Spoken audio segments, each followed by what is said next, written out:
तर ठाकरे गटाकडून अमोल कीर्तिकर यांना ईशान्य मुंबईमधून तर अनिल देसाई यांना दक्षिण मध्य मुंबईमधून लोकसभेची उमेदवारी जाहीर होताच त्यांच्या विरोधात राष्ट्रीय तपास यंत्रणेकडून चौकशीचा फास आवळण्यात आलाय। अमोल कीर्तिकर यांना मुंबई महानगरपालिकेच्या खिचडी घोटाळा प्रकरणामध्ये ईडीकडून समन्स बजावण्यात आलाय।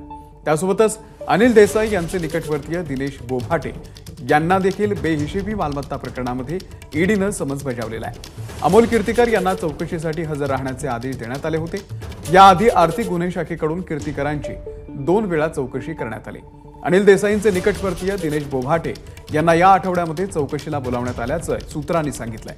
बोभाटे यांच्या विरोधात ज्ञात उत्पन्नापेक्षा अधिक संपत्ती गोळा केल्याचा गुन्हा सीबीआयनं दाखल केलाय।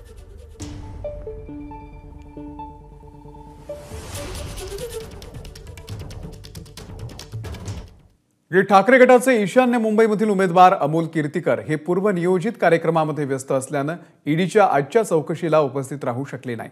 त्यांच्या वतीनं वकील दिलीप साटले यांनी ईडी कार्यालयामध्ये हजेरी लावून अमोल कीर्तिकर यांच्या चौकशीसाठी वेळ मागून घेतली। त्यावरती ईडीकडून अजूनही उत्तराची अपेक्षा आहे।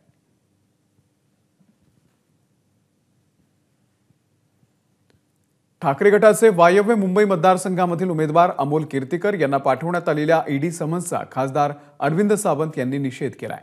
सावंत यांना ठाकरे गटाकडून दक्षिण मुंबई मतदारसंघामधून पुन्हा उमेदवारी देण्यात आलेली आहे। या पार्श्वभूमीवरती बोलताना सावंत यांनी कीर्तिकरांना पाठवण्यात ईडी समन्सचाही निषेध केलाय।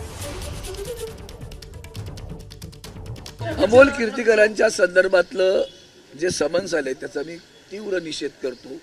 इतकं कपटी आणि इतकं नीच राजकारण, इतक्या खालच्या पातळीवरचं राजकारण भारतीय जनता पार्टी करते, त्याचा जितका धिक्कार करावा तितका थोडा आहे। जनाची नाही मानाची पण लाज राहिली नाही का रे तुम्हाला?